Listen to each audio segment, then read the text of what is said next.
Welcome, friends and warriors, to another episode of Power Over Pink. I am your host and survivor, Tara Cam.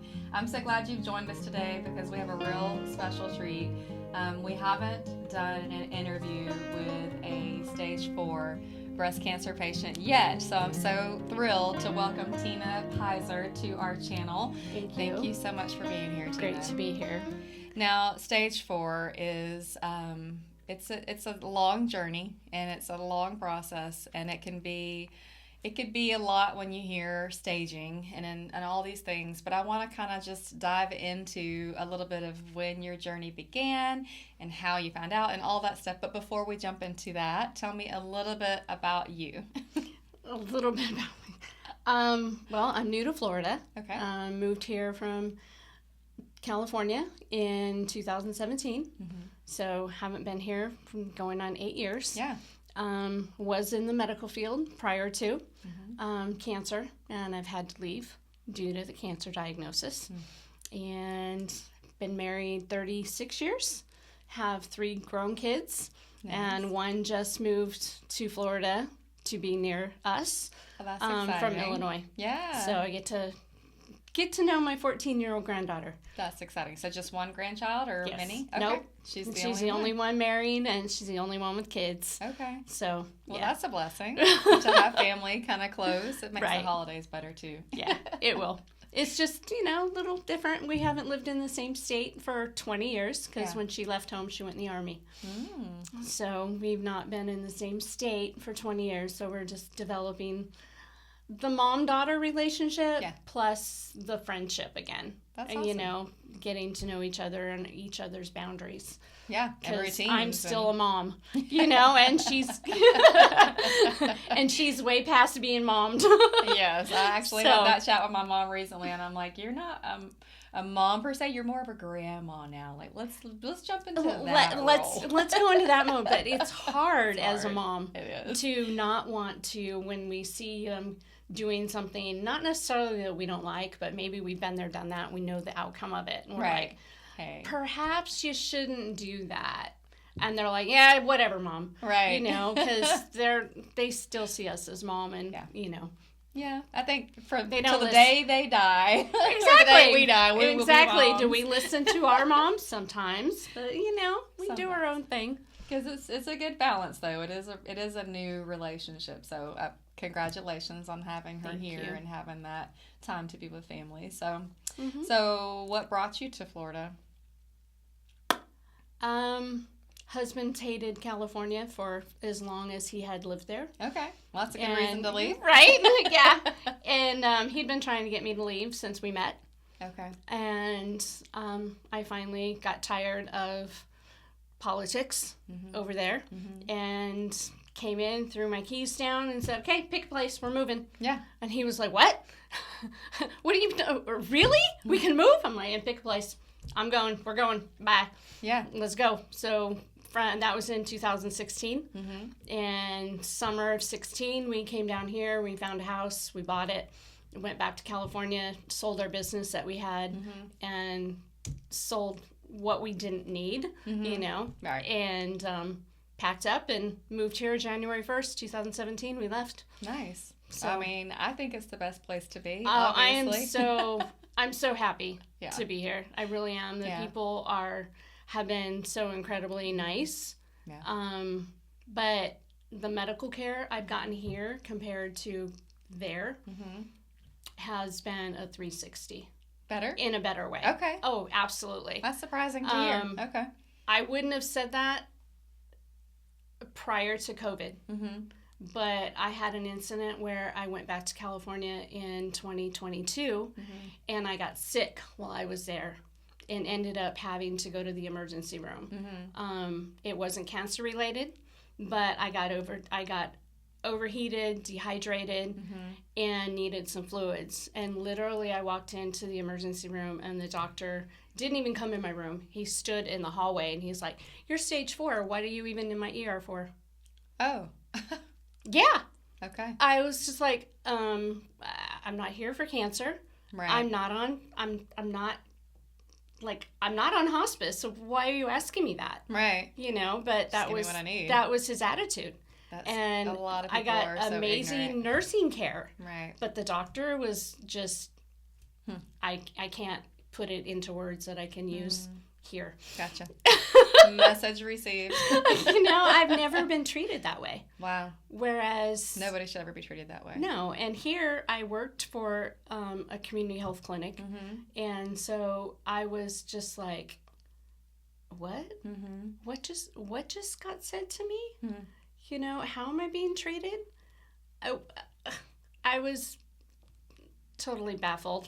Yeah, that is baffling. I spent 10, 15 years in the medical field there, and I never saw that before. And I worked ERs, right? And I never saw a patient treated that way. And so I was like, well, is this a COVID thing? That's like, they're just burnt out. They're so short-staffed, whatever. I don't know. But I was just floored. Well, thankfully you're not receiving care like that my Sacred here. Heart here is amazing. My team is great. Okay, good. So, yeah. Well, I'm so glad I'm here and not there. Yeah. Especially after that experience. I was like, wow, how would they treat me if I still lived here? Right. Or would they? Right? Yeah. Would they just be like, oh, right. Go away. Anyway. Not everybody should be doctors. I think that's the gist. Some people get to be that shouldn't be, but that's unfortunate. Well, tell me a little bit. So you're stage 4. Yes. Tell me a little bit of what stage 4 means. Because some people don't know. Treatments never end. Okay. Until you run out of treatment options, or until you decide you're done. Okay. Like the side effects are too much. It's been too long. I no longer have quality of life. I'm done. I'm over it. But other than that, as long as there's treatment options and your side effects are manageable and you have good quality of life, then treatment will continue until it stops working, and then you need a new treatment options, and then you keep going. Okay. But it doesn't end until God takes you home, basically. It's time to go to heaven. Well, that's a lot to swallow. So tell me how it all started. Originally, back in 2006, September is our anniversary, and it was our 20th anniversary. We never really had a honeymoon because my husband came with kids, which I love dearly. They're my girls, but we just never had time or money to go on a honeymoon. So our 20th anniversary, we went to Niagara Falls. Oh, nice. And yeah, it was beautiful. It was my first time there. Never been there, and I love waterfalls, so it was perfect. But we got there, it was Labor Day weekend, so I think it was on Saturday. We got there on Friday, so I think Saturday I got out of the shower, I bent over to dry my feet, and my nipple inverted. That had never happened before, and I had a moment, and I sat in the shower and cried. Right.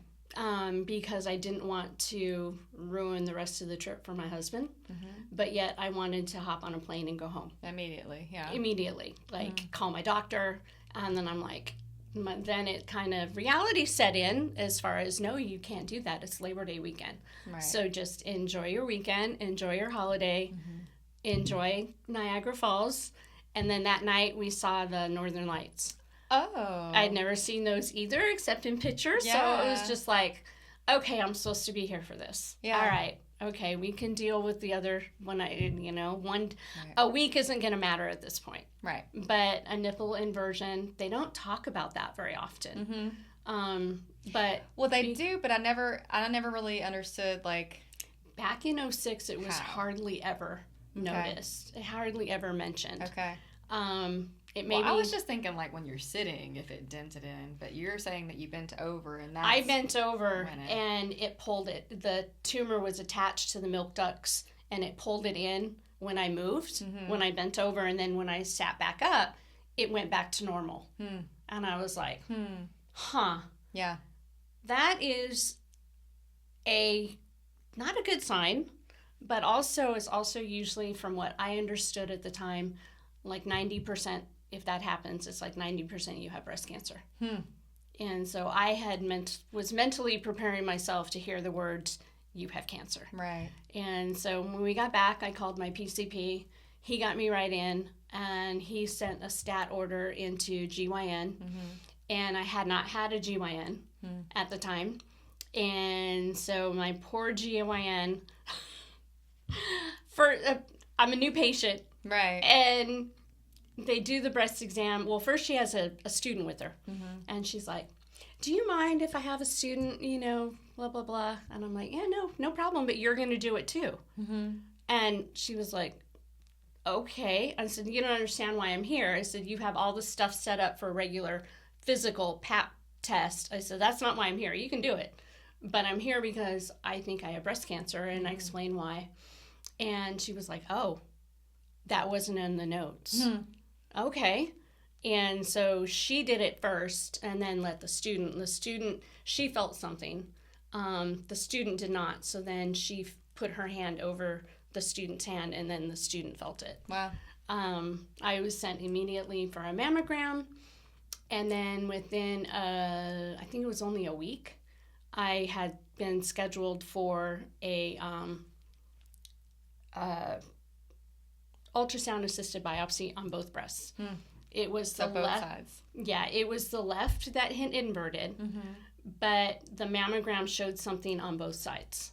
So I wanted to do the biopsy at the same time, and they would not. I was like, why not? I don't understand. And they're like, well, it's usually a little painful, and so, we have and I'm like, okay, no. But okay, I have to follow procedure. So I had the left one done first because I wanted those results faster because they made me wait a week in between. And so this was, ended up being the first week of October, the second week of October. I got my results back on the first one the Monday after I had had my biopsy on the second one. And this was before the electronic charts. So I couldn't just go in and read pathology. I had to actually wait. Right. And so I went in to see my GYN, and she comes in and she was very serious. And she's like, I'm sorry to say you have cancer. And I was like, I know. Okay. And she grabbed my face and she was like, you don't understand. I just told you you have breast cancer. And I'm like, you don't understand. My parents died of leukemia. You're telling me I have breast cancer. Take them off, put them back on, let's go. And she was just like, what? I'm like, no, take them off, put them back on, let's go. It's breast cancer. I wasn't downplaying it like it wasn't a big deal. But I knew I had a minimum of a 50-50 shot where my experience with people with leukemia, both my parents passed, that was a 0 shot. Right. And so in a way I was happy to have one, not the other. And most people don't understand that. But, when it happens like that, it's like, and she was like, oh, okay. So I already have an appointment with a surgeon. And she was like, before you have your results? I'm like, yeah. I went to my PCP and I said, okay, I'm your mother, your brother, your sister, your wife. Who is my surgeon? And he called and made an appointment for me. Nice. And so I went in to see my surgeon, and I had talked to his nurse, and before I had an appointment with him, I was on his surgery schedule before my appointment. And my appointment for a lumpectomy was Halloween. Oh.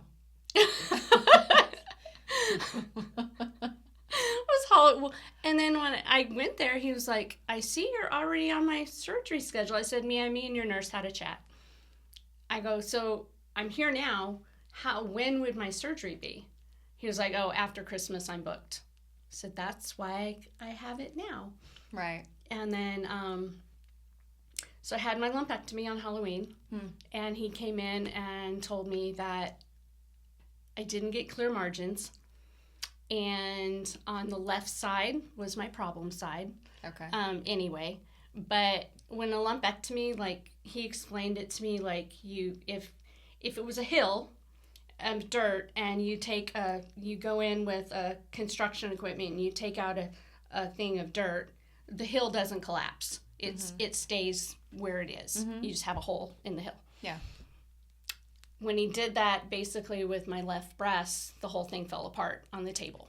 And he kind of had to put it back together. And so I had not clear margins, but now I had no margins. Because they were all screwed up. Right. So on December 10th of 2008, I had my double mastectomy. And it was stage 2 on the left, invasive ductal carcinoma, and I had lobular in situ, stage 0, on the right. So 2 different kinds and 2 different sites. Right. Wow. And on the left side, I had another tumor that wasn't on the mammogram that they found when they did the mastectomy. So it didn't even show up on the ultrasound. Wow. So in that short period of time, but yet they say it wasn't aggressive. Excuse me? Right. I'm pretty sure I was glad I did the double mastectomy. Oh, yeah. Without a doubt. Absolutely. So then my onco scores came back really low. So they recommended that because of the lobular, that I still needed chemo. But I denied chemo based on the side effects of the ones that they offered me. Has a chance of causing leukemia later in life. Right. And nobody could tell me. Yeah, nobody could tell me what my risk was. Already, because leukemia is not hereditary. Only in very certain cases, it has a hereditary aspect. Even with both parents. And what are the odds both parents had leukemia? Right. And both my parents, they were high school sweethearts. But prior to high school, my father didn't live in the same state. So he moved to the same state. They met. They had their high school. They got married. They had me. They got divorced. And then he became an over-the-road trucker. So there was only like a 6-year time span that they were like in the same state, same location, for it to be like, hey, it's in the water, or hey, it's in this. There was never any, there was not anything connecting those dots. Very strange. So I denied chemo. Right. Not worth the risk. Right. Radiation wasn't needed because I did a double mastectomy, so they said no rades. And so I was on they wanted me on tamoxifen. Okay. Tried tamoxifen, and I didn't like the side effects. And in 2008, May of 2010, it returned in my scar line, my mastectomy scar line. So that's round 2. 18 months later. How does it come back in a scar line? That's crazy. Well, after my mastectomy, the scars itch, so I was constantly itching and moving around. And so I knew what my scar lines felt like. And all of a sudden, I felt like a little piece of grain of rice. It was elongated. It wasn't round. It was elongated, and it was hard. But it was like over here at the very end of the scar. And so I called my PCP. I went in there. He was like, oh, it's scar tissue. And I was like, are you sure? How do you know? Because that's not setting well with me. Right. And then, so he sent me to my surgeon, but my surgeon was out of town. So I went to my oncologist, which I didn't like to begin with, but he felt it, and he was like, oh, it's scar tissue. You're just overreacting. And I'm just like, no, this isn't resonating with me. Can we do an ultrasound? Can we do something? Right. And he was like, it's not needed. Like, shut me down. And I was like, So I went to my plastic surgeon. And I was like, hey, I've already went to 2 docs, and they're poo-pooing me away. Can you look at this? Can you do something? Can you help me? And he felt it, and he was like, oh, it's scar tissue, but it's like right underneath the skin. So I'll schedule you for a surgical appointment in the office. We'll take it out and send it to pathology. And I'm pretty sure it's just scar tissue. But why not see? Like, right. why not exactly. do the imaging? Why say no? You are not God. You don't know. Exactly. That was my thing. Was like, and do you have a crystal ball? Right. Can we now avoid X-ray and radiology, and we can just like look into your bodies? Right. Because to my knowledge, that's not here yet. Right. Definitely not. Right. And so my plastic surgeon took it out. He showed it to me, and it was all nice and pretty gray. And he was like, "Looks like normal scar tissue. I don't expect anything." And I'm like, "Okay, thanks. You know, I'm now at peace." Peace of mind. Yeah. Right. Just get it out. Well, his office called like 3 days later, and they're like, "Hey, doc needs you to come in." And I was like, "Crap. All right." Well, I was at work with my daughter, and I'm like, "Hey, I'll be back." And she's like, "Where are you going?" I said, "Oh, my doctor's office just called.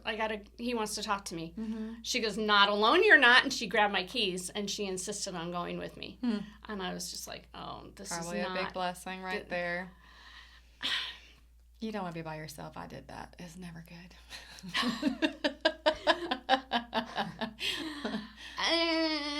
Okay. I would have rather been by myself, I thought. I mean, but I don't know because I wasn't. You know what I mean? He said, "I'm sorry, your breast cancer's back." And I knew. As soon as I got a call from his doctor's office that said, "Hey, we need to see you."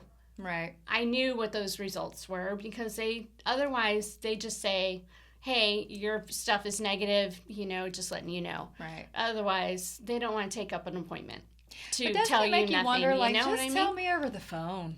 Right, but Just the nurses, tell me.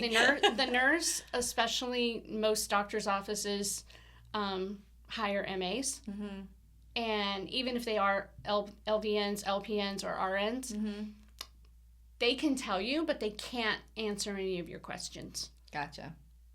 So they're not allowed to. It's outside their scope of practice. I get that. I'm a dental Unless- hygienist, and I can't tell you if you have a cavity or not. Even though you can clearly see the crater in Yeah, my hole. mouth, right? You can't. It's suspicious. Yeah, you can't. Yeah, you're right. You can't say anything. Neither can they. So Yeah. to avoid even well, she said when she really didn't say. That's a good viewpoint. can't- That's helpful to hear. That is very helpful to hear because I've often wondered why. Thank you for that answer. Oh, yeah, no you problem. didn't even know I had that question. Right? So I was ended up glad that my daughter was there, even though I didn't really want her there. Just because as a mom, I want to protect her. Yeah. Like, you know, she is 16. And instead, I fell apart. And she ended up consoling me and being my strength. And even though I knew, like, when I got the call, what the answer was going to be, I still lost it in his office. Yeah. Like, just having to face it again. Just the thought of facing it again. And then it was, well, I sent it to your surgeon. Here's your appointment for surgery. And I was like, for what? He was like, they need to make sure I got clear margins because when I saw it, it didn't look like anything. So I don't know if I got clear margins. So he needs to go back in and verify that I have clear margins. So we did that. He had clear margins. Chemo and rates. So even with the reconstruction, you were able to do radiation. But it was very pinpointed, and it was over here on the side, like right where your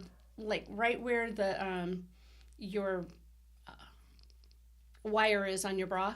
Is where they radiated, because it wasn't like the whole chest radiation. It was very pinpointed to exactly where the tumor had been versus I think with lumpectomies they kind of radiate more area. I got it everywhere. And like I've seen that. And no, it was just very pinpointed. And even to this day it's very hard. Like that area is very much different tissue than the rest of my chest from the radiation. But I had 72 rounds. 72 rounds of radiation. Holy moly. And that's why I said radiation was in a lot of ways harder than the 4 rounds of chemo. Right. Chemo was not fun. And I don't remember what they gave me, but it wasn't what they offered me in 2008 because this one had no risk of leukemia. Okay. And so I had 4 rounds of that, and then went right into radiation, and I finished Christmas Eve of 2010. So what was your diagnosis for the second time? I don't think you said. Invasive ductal again, but they didn't stage it. Oh, they didn't. So no, it was considered a local reoccurrence, so I still stayed stage 2. They didn't restage me. Okay. Yeah. And then I went all the way through, and then 2011, had a hysterectomy. So was your breast cancer hormone positive? Yes. Okay. It was ER/PR positive, HER2 negative, both times. Okay. Had a hysterectomy because when I had chemo, it shut off my period, as it does, right? And so I think I finished chemo in September of 2010, and I woke up Thanksgiving Day in a pool of blood. Oh. It was like all those months of period had like, surprise! Built up. Happy Thanksgiving! So like the day I'm broke. Right? So ER I went because it wouldn't stop. I did the whole, oh God, I know this is on my mattress, so it looks like a murder scene, because it does. Yeah. And because it just spreads.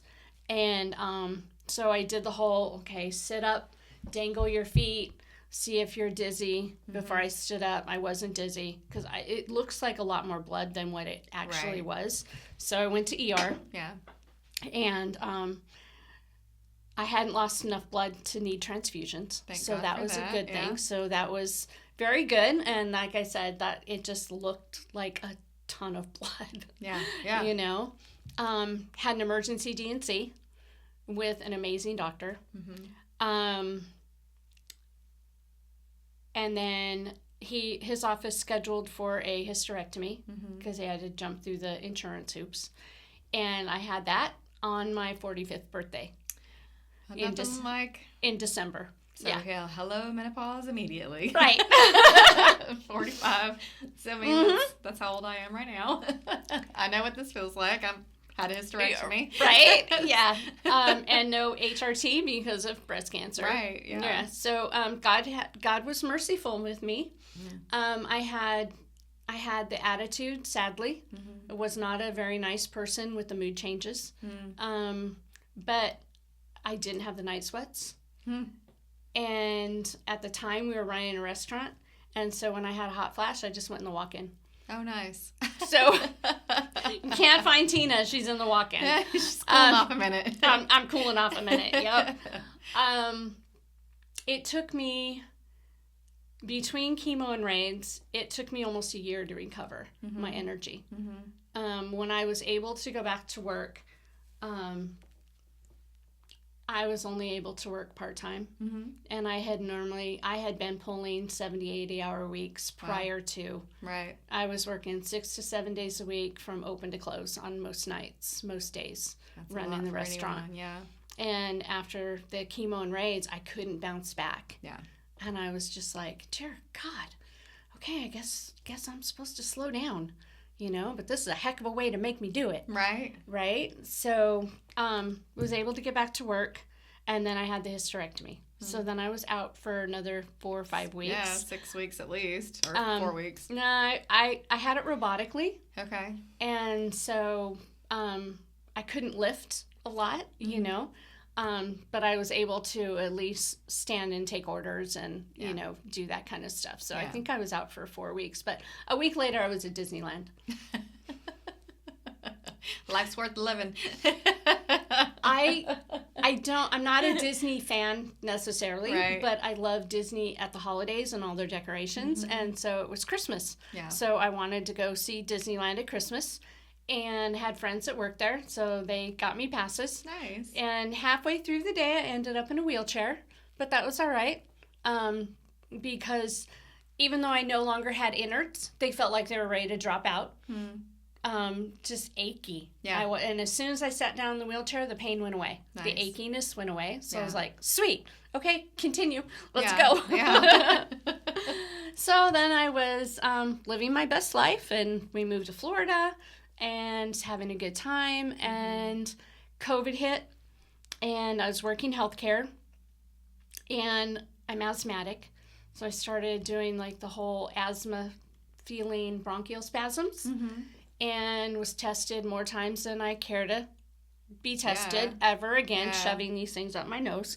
And throat, because they were testing me every week, every 2 weeks. It seemed like I was being tested for COVID or flu because this cough wouldn't go away.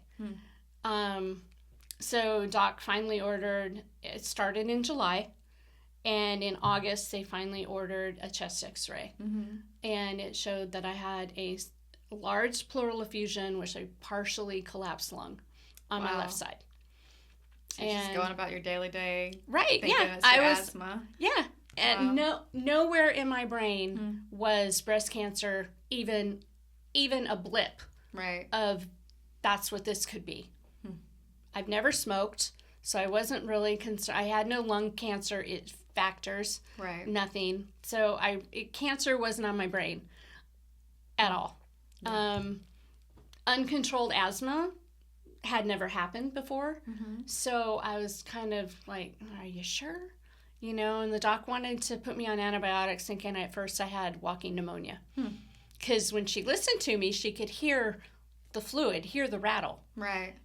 But I'm like, no, before you just give me meds, how about if we do a chest x-ray just to be sure to diagnose pneumonia, you need a chest x-ray. Right? Can we do this? And so she sent me for a chest x-ray, and it ended up being a pleural effusion. I ended up having to have a stat COVID test through work. Thank God it worked. Because Sacred Heart at the time was only doing COVID tests for inpatients. So but I needed a COVID test for IR to drain me. Right.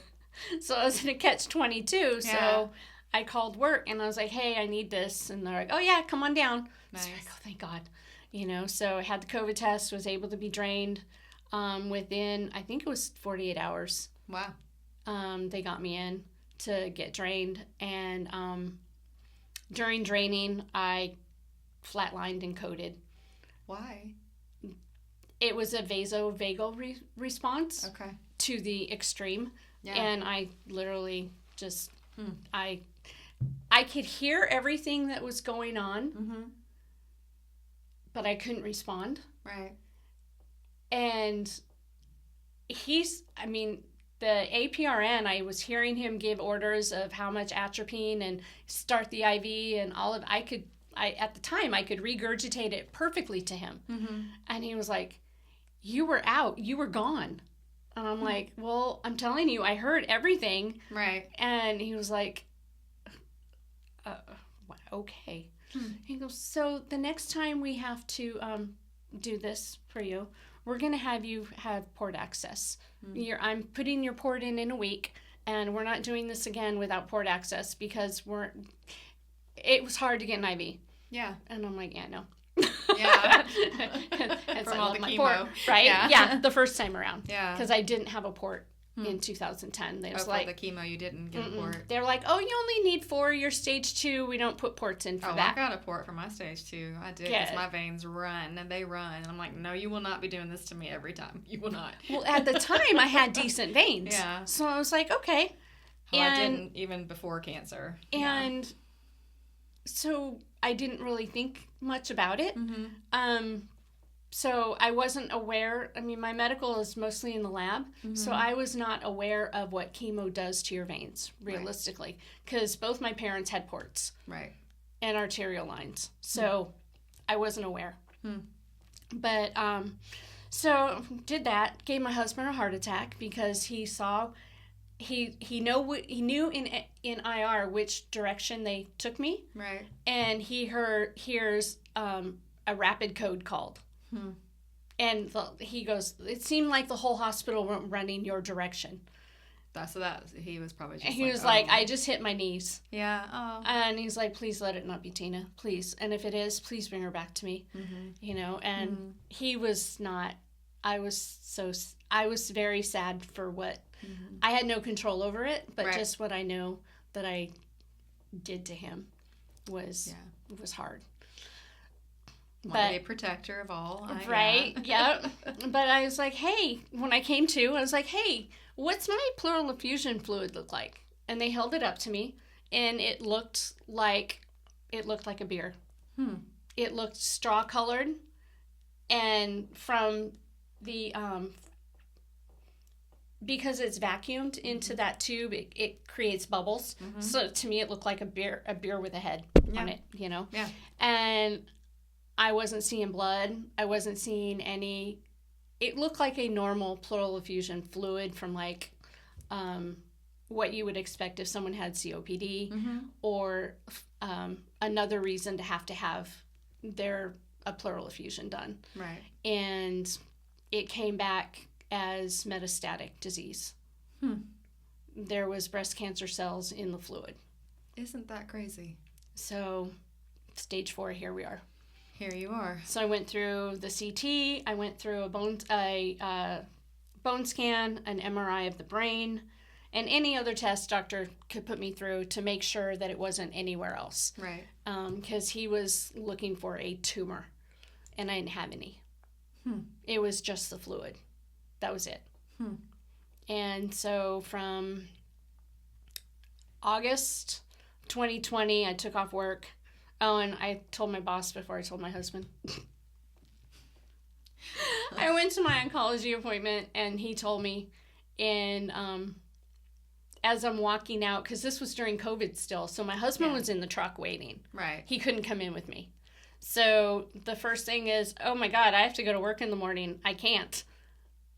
I'm going, I'm having these procedures done, so I need time off work. Yeah. So I called my boss, lost it with my boss, and she was super sweet and so good. But then I went to my husband. He could see I was crying. He was like, no. I'm like, yes. He was like, now what? I'm like, we fight. I'm good. Keep on fighting. I'm going to be good. I'll be fine. Don't worry. And he was just like, but I said, no, don't worry. I'll be fine.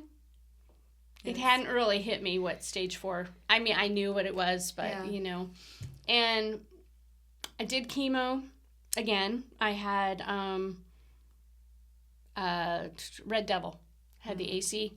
Had the AC chemo. I had 3 rounds. And the night before I was supposed to get my 4th round, I passed out in the middle of the night. And I woke up shivering.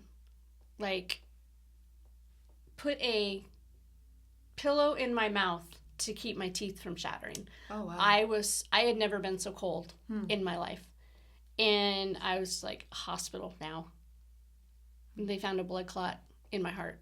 Oh, my goodness. I was really close to going into shock. Yeah. And so, yeah. So I never had my 4th round because I had a blood clot in my heart. So we had to treat my blood clot instead of my cancer. How did they get the blood clot? We did, they gave me shots in the hospital. And then I refused to go home on the shots. I was like, no, you give me a pill. And me and the cardiologist had a not so fun conversation, but I won. I get that from you. He was like, no, you have to take whatever the injectable is. And I was like, I won't do it. I know me. These hurt, and I'm not doing it. You can put me on Eliquis, or I'll find another cardiologist because I'm not doing the shots. And he was like, well, this isn't as... I said, I don't care. Yeah. It's... I'm not asking for heparin. I'm asking for Eliquis that works. Yeah. It works perfectly fine on blood clots. Right. And so he gave it to me, and I changed cardiologists. Probably a good idea. I did. And within... That was October. No, that was October.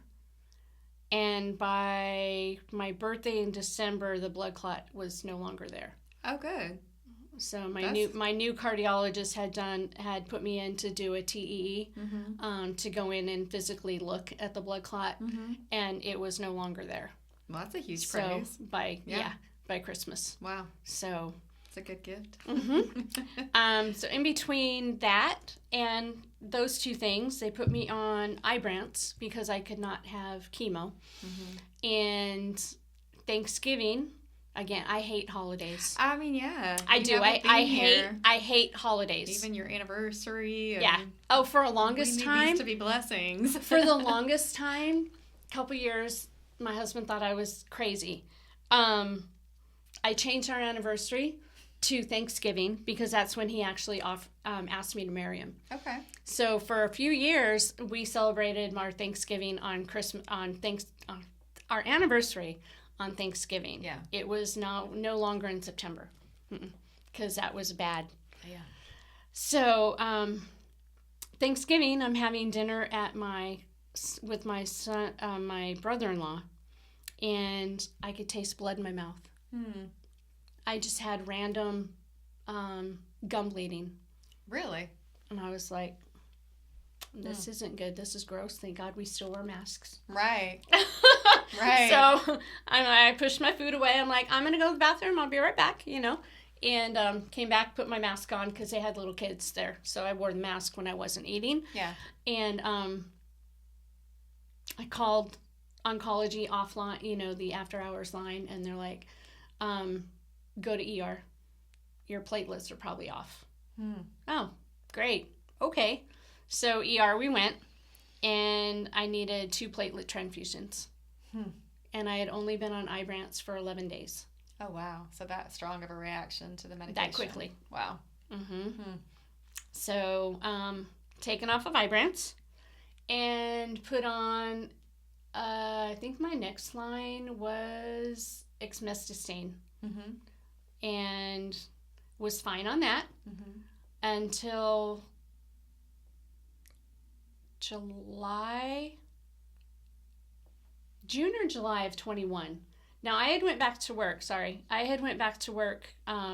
December of 2020. Okay. I had went off my FMLA and I was able to return to work. So I ended up having to be drained a couple times in June and July. So my pleural effusion was returning where I hadn't been drained since. Okay. And so I made it till August so I could go clear out on FMLA leave again. Right. Keep my insurance and stuff. I still had intention of going back again. Yeah. But October of 2021, I went into severe bronchial spasms.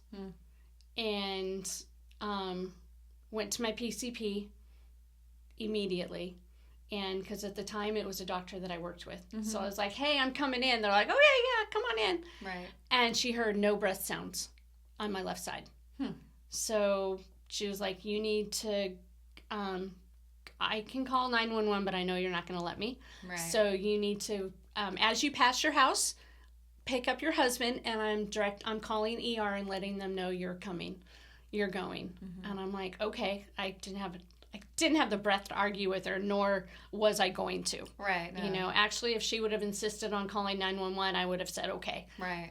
But inhalers weren't working. I had done 2 breathing treatments, and I was still uncontrollably coughing. And so I pulled in. I ran in the door. I'm still coughing. And my husband's like, we got to go to ER. Let's go. So I went to ER. And they put a chest tube in. They drained, I think, 1,600 of fluid. Wow. And it did not look like a beer anymore. No. It was disgusting. It looked like 1,600 of blood that just came out. Really? It was just disgustingly red. And I was like, oh, that's not good. My pleural effusion has never looked like that. Right. Ever.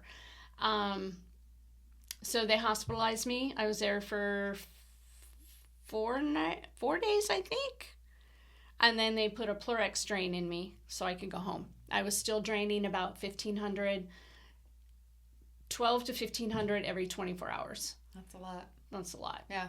And so they put a Pleurax drain in me and let me go home. And I had to drain at home. But at least you kind of have a medical right. They sent sense of what to do. Again, I had an awesome nurse who used to do home health care. Who more than showed me, like explained to me in,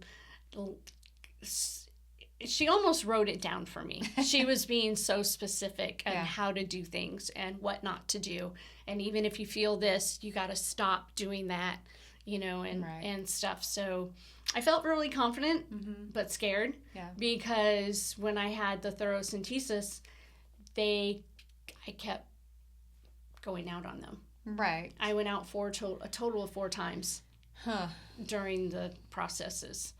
And so I'm like, well, how can I do this at home and not also? Exactly. And then, so I brought that up to the nurse, and the nurse is explaining to me that when they put the tube in to do the thoracentesis, it was probably hitting the vasal nerve, and it would make me go out. The tube was already there. It's not moving. It's not wiggling. So if I was going to go out or have a problem, I would have already had that. Oh, that's... Now, I don't know if it made sense. It does make sense, I don't know if she was just trying to calm my nerves, but it didn't happen. Way. Right. Still got to do it. I never passed out at home. Never went out at home. Good. It eventually, over a short amount of time, actually, had dropped down to 500 a week. Okay, so it was improving. And then I didn't feel like I needed to drain anymore. So right around Christmas, so this was October, so Christmas that same year, we did it was my 3-month CT scan, and we did the CT, and the pleural effusion was the same size again as it was in September, which was very small. And so I hadn't drained in 2 weeks. So Doc kept it in for another couple weeks. I still wasn't draining. That's a good sign.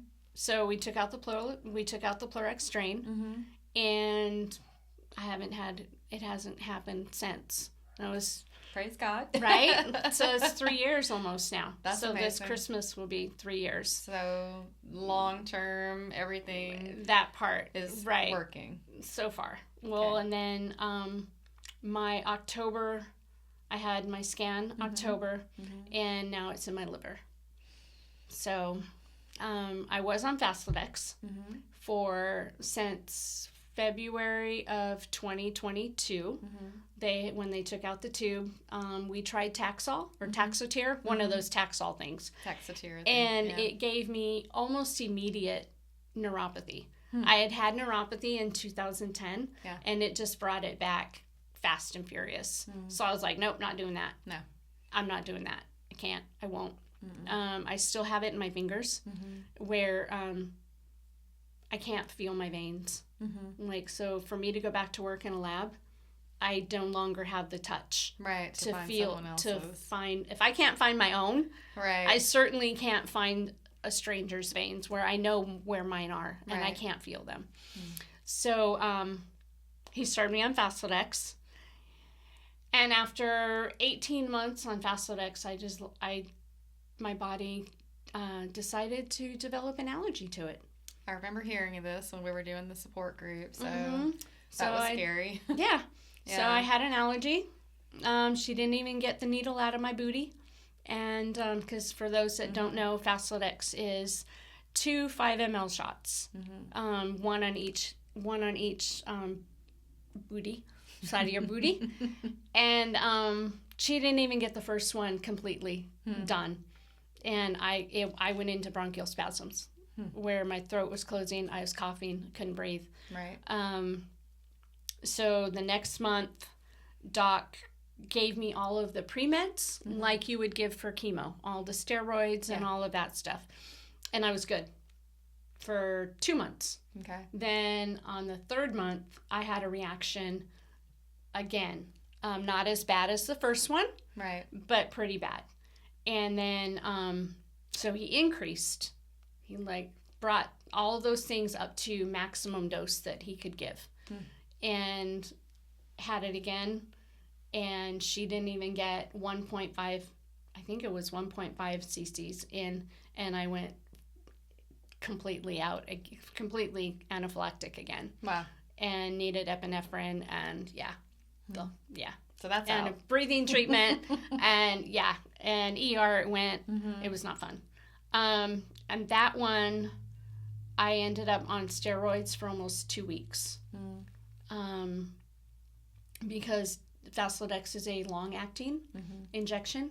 Right. So every time I would get off the prednisone, it would re-trigger again. So I was on prednisone for about 2 weeks. Okay. And doing breathing treatments at home. That was and it was funny when the nurse was like, "We are not doing this again. I don't care what the doctor says. We're not doing this. We're going to have a discussion if he tries to do this again, because I'm not giving it." So she was funny. Yeah. But, so then put on letrozole. Okay. I have nothing good to say about any AI at all. They're hard. They are horrid. They are very, very horrid. So I don't take it like I should, because for me, like we were talking at the beginning, it's quality of life. Right. And so letrozole, when I was taking it as supposed to, I turned into a raving B-word. Yeah. In 0.01 seconds. Oh, so it made you aggressive. Very. And I was like, I can't. I mean, my husband said something to me, and it was like PMS on steroids. Oh, no. It was so bad. And it was like... Who is that person? Yeah. He looked at me, and he was like, "Are you on new meds?" Well, that's fighting words anyway. And I was like...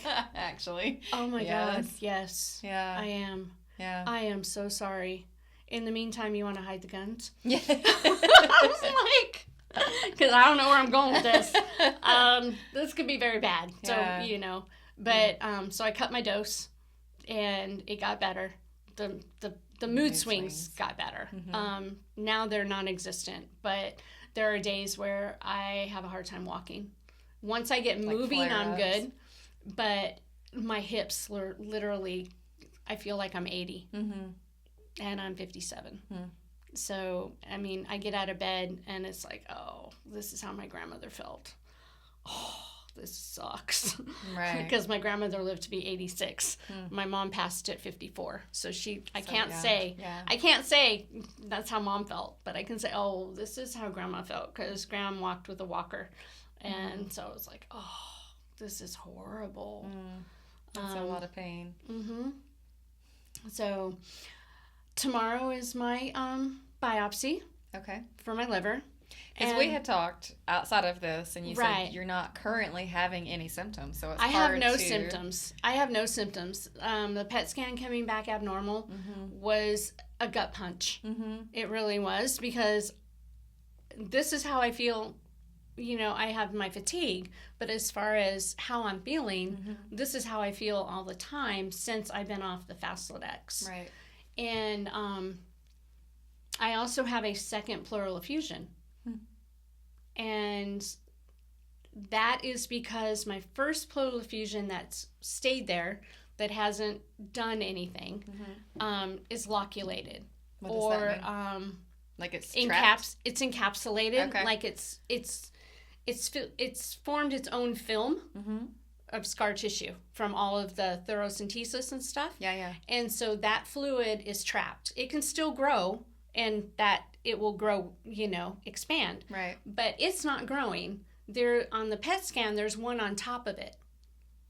Like, it's free flowing, because they watched it move as I would breathe. The fluid would move. So it's not encapsulated. So it's literally on top of the encapsulated one. How strange. And I am coughing a little bit more, but I don't feel the out of breath. Now, I can't talk and walk very well. I do get out of breath then. But I'm not coughing like I was. Right. So I know it's not big enough to be drained. Right. But it only takes 200 mLs for radiology to be able to see fluid. Okay. So they can catch it pretty quick. So, it's 200 and up. Anything under 200, radiology can't see. Okay. Whether it be a PET scan, a CT scan, or an X-ray, they can't see it. So it could have been there on my 3 months ago PET scan, but too small to show up. So you get a PET scan every 3 months. Every 3 months. Okay. And we switched from CT to PET because I'm allergic to the contrast dye. Of course I am. That's me. Yeah. So I've been allergic to the contrast dye since 2010 when I had a CT. I had a mild reaction where I just got a few welts, and then I had another CT and they gave me just told me to take some Benadryl. They didn't give me prednisone. Just take some Benadryl. And I got off the CTs and went to the bathroom. Came out of the bathroom having bronchial spasms and got taken directly to ER. Right. Was having an allergic reaction to the CT scan. So now that I'm stage 4 and I'm having them every 3 months, prednisone can mess with your sugar, especially long term. It can actually. I've been pre-diabetic since 2008, at least that we know of, and it has not converted. And it sounds really strange, but I'm more afraid or paranoid of becoming diabetic than I am of stage 4. Because the shots, maybe? It's not necessarily that. I've seen patients in the hospital. Diabetes just has a ton of complications. Yeah, it does. And cancer with diabetes is just harder. Yeah. I'd rather fight one and not have two. Right. And I check my sugar because I'm pre-diabetic. And after prednisone, it's in like 190 for like 2 days before it will come down. Right. And then it comes back down to like 90 in the 90, 100, 110, where that's my normal. Right. So me and Doc had a conversation, and because I have to have CTs so often, and then it was also because I was having the Faslodex, so I was having more and more prednisone, where we couldn't get away from the prednisone with that. Right. So we switched to PET scans, so they're every 3 months. So safer for you long term. Yeah. And it's probably a better picture anyway. Probably. The only sucky thing for me is PET scans can't use my port. Right. They have to find a vein. You're like, no, this is here. Use it. They can't. The radioactive dye will stain the tubing. Oh. And so it does two things. One, you don't get all of the radioactive dye going into your system that you need for an accurate PET scan. And then if you happen to need to have a CT or an X-ray or anything of the chest, it looks like artifacts that aren't there. Gotcha. So it can cause other issues. False positives and such. Of other things. It can make you look like you have a heart issue because it's going directly into your heart. Depends on where that contrast sticks in the tubing. So they have to find a vein, which sucks. Yes. And some of them are better at it than others, but that's all right, That's to be expected. I think I'm going to get a tattoo that says right here. Get an arrow like right above it, because as a phlebotomist, we're not supposed to go through ink. Really? Yeah. Good to know. I have a very close tattoo to the spot, like it's like right beside it. Yeah, we're not supposed to go through the ink. We can if we have no choice. Okay. And I'm sure like nurses starting IVs, I don't know what they do with these people with full sleeves going down their hands. Yeah, too. what do you do? I don't know. I guess maybe I never knew that. That's also very helpful. Yeah, we're not supposed to go Good through to know. the ink. We can. Yeah. But we're not supposed to. Because so many people have it, and if you only have one good arm, that already... I've actually had patients that had sleeves that started right here and goes down and started right here and goes up. They left the antecubital open. Smart. So I'm guessing they had nurses in their family. I told them not to do that, probably. I told them, leave that open. Leave that space. Leave some marks in your hand, too, while you're at that. Huh. But, yeah. So I don't know what my treatment plan's going to look like. And this is tomorrow? Tomorrow I get the biopsy. Doctor, it's a 2.1 centimeter that showed up on scan. Okay. With a 5.1 uptake, which I guess is the telltale sign that it's more than likely cancer and not just something, that's not cancer. Because apparently, if your uptake is like 3 or below, it can be other things. Okay. Like in different parts of your body, it can indicate inflammation and that kind of thing. Right. Or a cyst or something. But when it uptakes 5 and above, it's usually cancer. That's what I've read, and that's kind of what my doc led to. Because I was like, well, can it be just like a fatty liver or one of the other hemangiomas or something that can go on the liver that's not cancer? And he was pretty direct and said, no, your uptake is too high.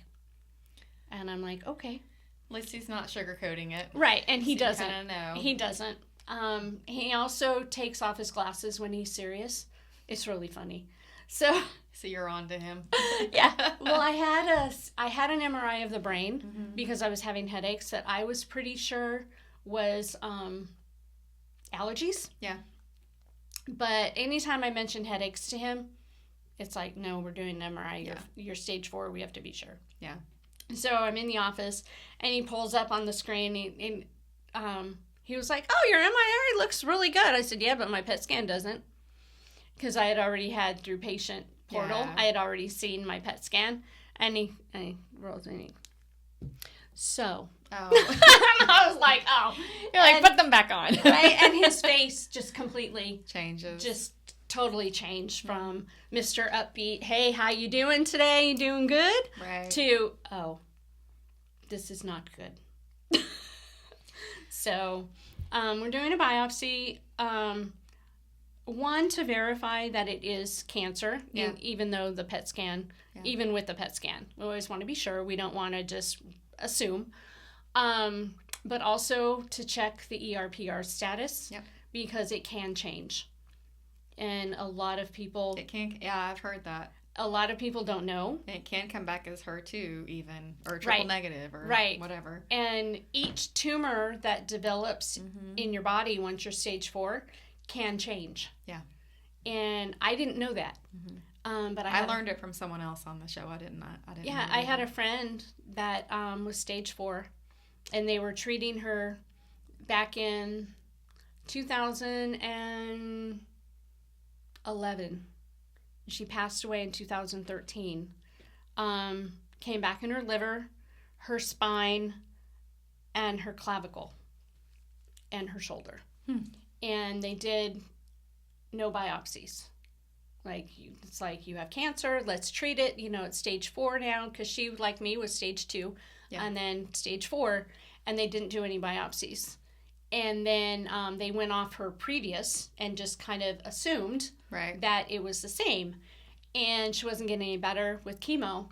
And she went to Cancer Treatment Centers of America for a second opinion. And they biopsied her liver. And it was... totally different. It was negative. It was no longer ERPR positive. It was triple negative. And that changes the whole protocol and every chemo and all that. Yep. So for a year of her fight, she was being treated for the wrong status. That's just So now it's like, now with me, it's like, you're going to biopsy that, right? And we're going to send it for ERPR positive, Yeah. I'm like, well, at least you know that. Right. Because I don't want to, I'm already medically weird by my reactions and things and stuff. And so, no, I don't want to mess around and be treated. And there's for nothing the wrong stuff. wrong with taking the reins and pushing to get what you know. And luckily with my doctor, he was like, well, of course. Yeah. And I'm like, I'm just making sure. Yeah. Just double checking. Yeah. I don't want to assume because that does both of us no good. Right. So we'll be keeping you in our prayers for the biopsy you. for sure. But one thing I do want to touch on, to know Tina is to love Tina. Oh, thank you. She's got a great spirit. She and I met first at a support group for cancer. Yes. And that shortly disbanded. It broke my heart. Maybe we could because we were one of the only local ones that actually met in person. Yeah. And I accidentally stumbled upon it on Facebook. And so yeah, I think Emily had told me about it. I didn't know any of you guys prior to. Yeah. I walked in, I was like, my family. People. Yeah.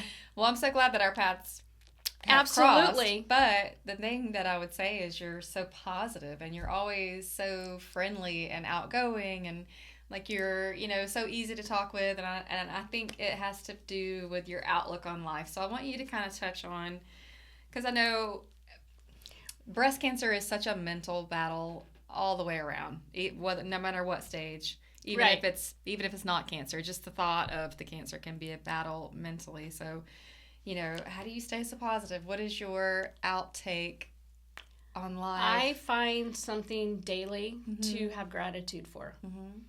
I find it changes my attitude. Okay. So 2 days ago, I was having a rough Friday after I had to have my port put in, and it hit me. Like, yes, I can say that I'm having the biopsy. Yes, I read the PET scan. Right. No, it's not good. I know this, right? But actually having my port accessed, it hit me. Yeah, comes back. Like, you're having a biopsy. You haven't had a biopsy since 2008. That long. Wow. I mean, because nothing else was, in 2010. Pleural effusion was. Yeah, the 2010, actually, not 2008. So, and it really wasn't a biopsy. I mean, he took it out. Yeah. So, I'm like, wow. It just it hit me. And I was down. Yeah. I wasn't in a bad mood. I was just in a somber mood. Like, my husband was like, are you okay? I'm like, I'm fine. Are you okay? Well, I'm fine. No, you're not okay, but you are okay. Right. Yeah. And so that night when I went to bed, I was talked to God and talked to Spirit, and I was just like, help me. I'm struggling. I'm not having a good day. I'm just not. And I woke up in a better mood. I can't explain it, but that's what scriptures say. Peace that surpasses understanding. Saturday I woke up and I'm like, morning, babe. And he was like, oh, you're back. Like my husband, I'm protective of my husband because he takes his cues from me. Yeah. So if I'm okay and I'm having a good day and I'm not struggling with the cancer, he's fine. Right. Otherwise, when I'm down and I'm upset, and I don't hide it from him, I just try not to go there when I don't really need to. Like, I'll go in the shower and have a pity party. Yeah. Because stage 4 is not necessarily a death sentence anymore. I could live for years. Yeah. And I could not.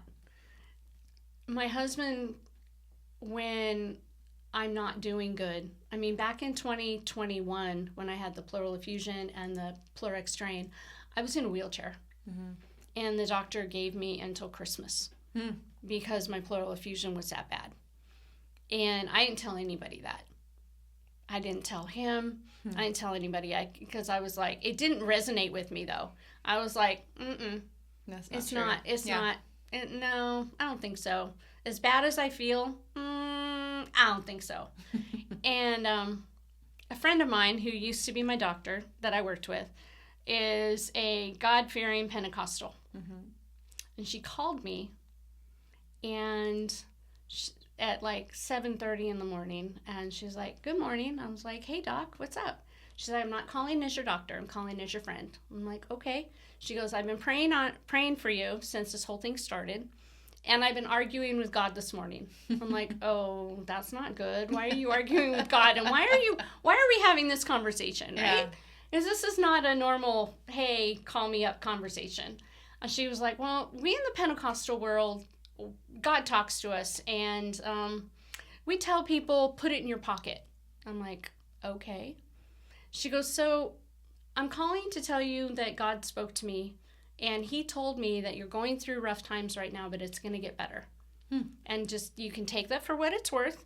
Just put it in your pocket." I'm like, "Well, it's coming from you, coming from God, and I know you have like a direct connect, so I'm good with this." Did he say anything else? Right. And she did like you did. She laughed, and she's like, "No, he didn't give me a time frame." So I was like, "Okay." And it was shortly after that my pleural effusion quit draining as much. Right. So I was like, okay, Miss Paula is right. All right. Okay. She wasn't, I mean, I know, but it was just, it had something to do with my attitude. Like, no, my doctor's wrong. And then I got that phone call, and I was like, my doctor really was wrong. Right? My doctor is wrong. And only God knows the day that you're going to die. Doctors can't tell you that. My doctor, since the beginning, has never given me a timeline until then. When he first diagnosed me with my pleural effusion, he was just kind of like, "This isn't good, but your cancer's been asleep for 10 years. Right. We need to put it back to sleep." Right.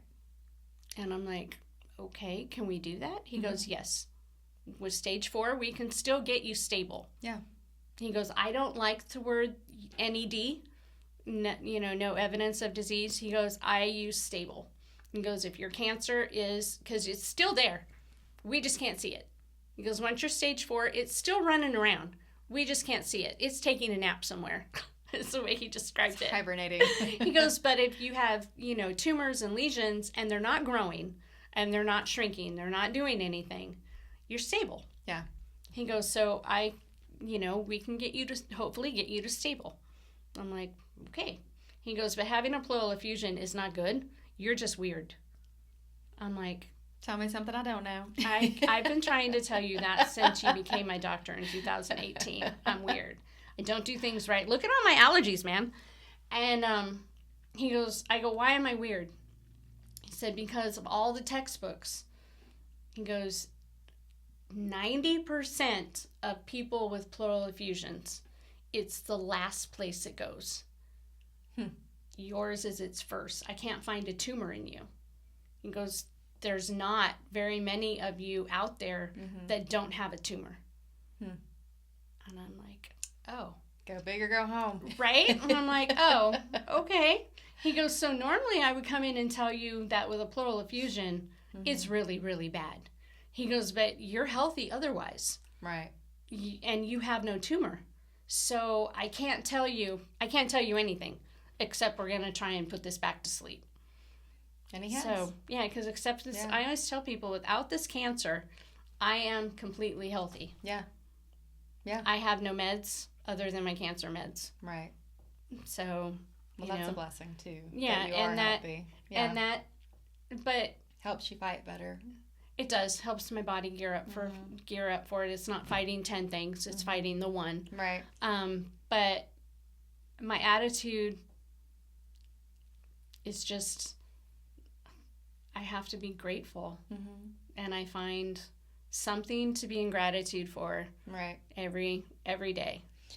And every day is a gift. Because when I am in a bad mood, if I can't find anything grateful to be for, I put on my favorite song. So, What's your favorite song? Chris Cagle.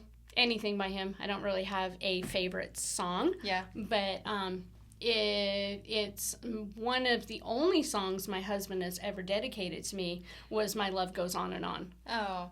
And so I'll kick that on my iTunes. Yeah. And that changes my attitude. Yeah. In fact, I was playing that one time going down the hallway at Sacred Heart, and I got told to turn it down. As they were wheeling me in to go change out my chest tube to my Pleuric drain. Yeah. I'm in the hallway going down to IR, and I turned on my phone, and I had first played Country by the Grace of God, and then it kicked on to My Love Goes On, and I'm doing, and the IR team comes out. Shh, you're in a hospital. I'm like, I'm sorry, I'm just trying to be upbeat. Trying to get ready for this. I'm trying to, have a good time here. Make the best of it. But yeah, I just, when I was working medical, part of one reason why I love my job is I got to see so many people that were better off physically, as well as worse off physically. And some of the happiest people were way worse off. But their attitude was not, they weren't grumpy, they weren't mean, they weren't rude. Some of the people that were fairly healthy was like, I need to pray for you because your attitude sucks. What is wrong with you? Right. So, yeah. Well, perspective is really everything. And I think, so often we call breast cancer a battlefield. And I think if you thought of yourself as a soldier getting ready to enter a real battlefield, the night before or the week before, you would be somber. You know, you would have those moments of like, okay, I'm getting ready to face this, and what is it going to look like, and I'm ready, and I'm going to fight it, but then you still... Right. The other thing, too, though, is when I was diagnosed in 2020, I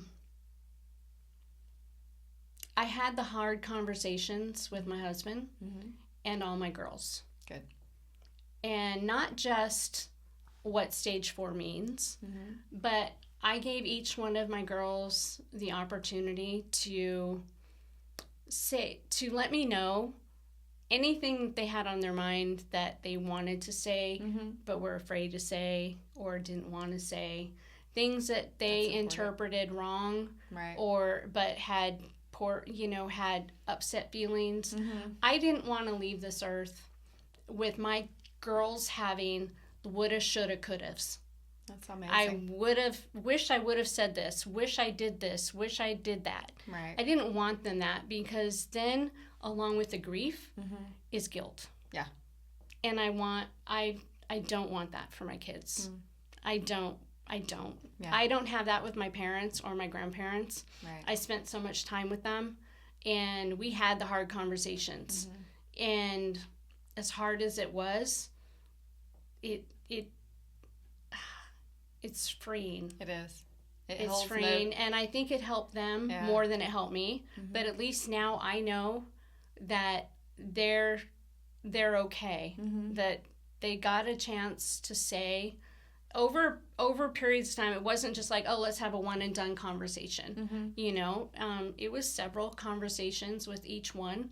And I still have to have some with my oldest one.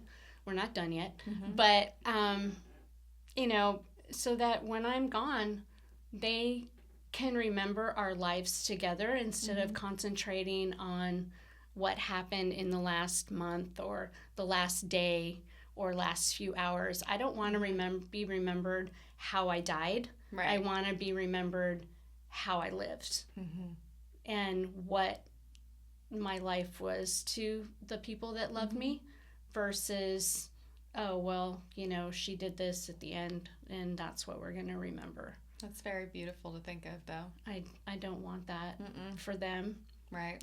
We got all of our ducks in a row. When I was diagnosed, we had been putting off changing our wills and stuff from California to Florida. Yeah. And we didn't really have to, there was only a couple sentences that will didn't, or that trust didn't have that Florida requires.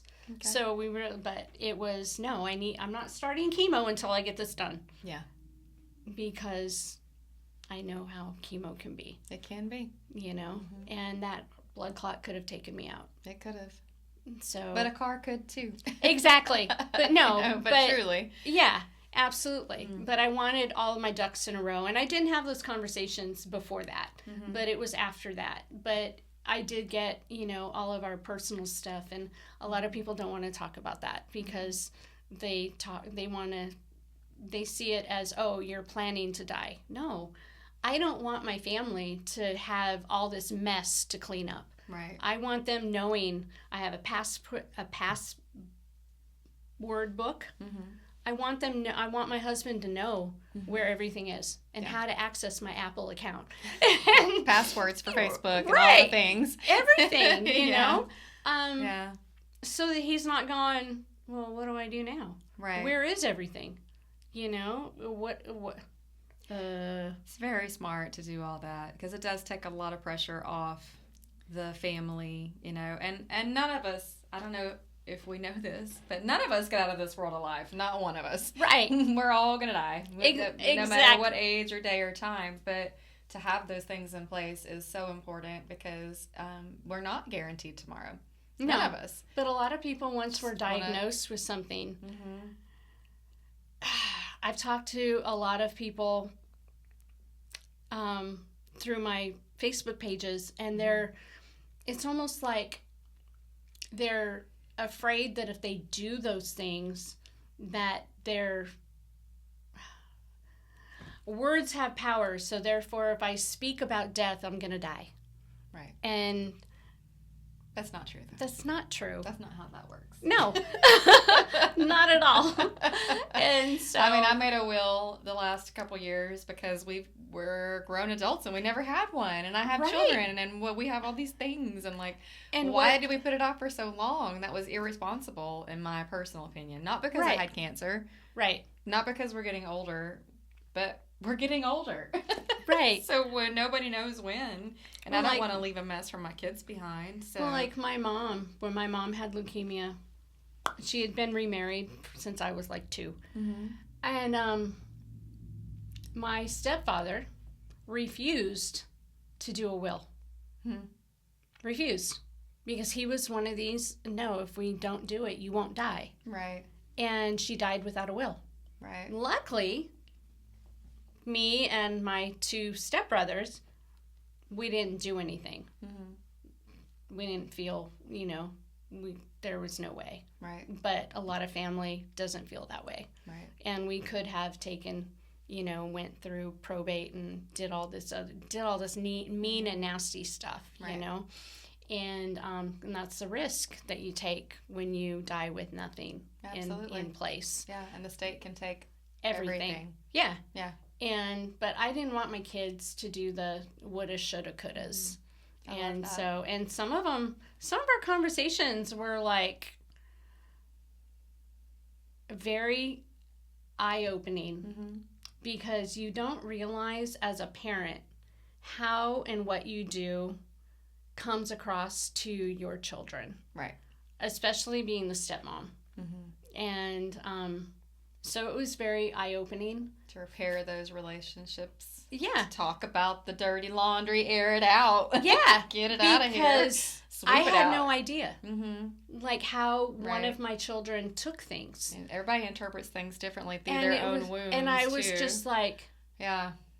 So you may not have meant anything, but they could have been holding on but to my something. reaction to what she was saying made it instantly she was able to let that go because she realized that by my reaction to what she was telling me, how genuine it was, and in shock. I was literally in shock of what she was saying, that as a child, she interpreted it incorrectly, and it's not what I meant and not what happened. Right. And so it made our relationship much then it no longer better holds power. and closer. Yeah, it holds no power over the relationship from that point forward. That's great advice for anybody who doesn't have stage 4. Right. That's great advice as a parent with grown children. That's a very smart thing to do. My mom and I had to hash some things out when I became an adult too. And it was the best thing, and now she's one of my best friends, and so. But a lot of people don't. They just pretend like it didn't happen, or I'll just not deal with it. I don't want to upset anybody. I don't want Right. to ruffle any feathers or ruin a relationship. But really, what if it fixes it and repairs it and you're free? And you're better. Yeah. And you're closer. Yeah. And that's 100% what happened for me. Mm-hmm. I don't think I could have had a relationship with her had I not had this chat because of life. Anyway. Yeah, that's exactly. a beautiful thing to think about doing. Well, I want to wrap this up a little bit, but you have so much wisdom to share and so many good points. But, you've mentioned a few times your faith. Mm-hmm. And so I think that probably has a lot to do with your reality about death. I mean, do you mind talking a little bit about, are you afraid to die? I mean, that's a big question. I'm not. Okay. I'm not afraid to die. Mm-hmm. I am afraid of the process with cancer to get there. Right. To get to that point. But no, I'm not, as far as actually dying and leaving. Mm-hmm. I'm not. I can't honestly say that I'm not, or that I am afraid, because in my own mind, I'm not. Mm-hmm. I am afraid of the pain that I see cancer patients go through. Right. Because I am allergic to most everything. Half of the good drugs. Yeah. Right. So that they give you for pain control. Mm-hmm. I can't take it. So I don't. My doc even is like, I don't know what we're gonna do with you. I don't know. Well, hopefully we don't have to cross that bridge anytime soon. Right. So your faith has been a big part of your journey, and I think that is a big part of why you are so positive on your outlook. And you didn't take what the doctor said as truth. You put it in your pocket. I put it in my pocket. Right? I love that. I'm going to use that. But it's so inspiring, and you do have a fighter spirit, because life is worth living, and I think you fully see what a gift it is. And thank you for sharing all of your insight and wisdom. Hopefully something helps somebody. I know that it will. It has helped me, if nobody else. Thank you. Well, Tina, I'm going to keep you in my prayers for tomorrow, though I know it's going to be good news. It's going to be, you've got a good team, you've got a good support group surrounding you. You're surrounded with love, and that's what's important. But you're just such an encouragement to all of us, and to know you is to love you. So thank you for being willing to share this beautiful story. So if any of you have any encouragement you'd like to send Tina's way, or any questions or comments, of course, be sure to comment below. But if you would like to get in touch with Tina, just let me know.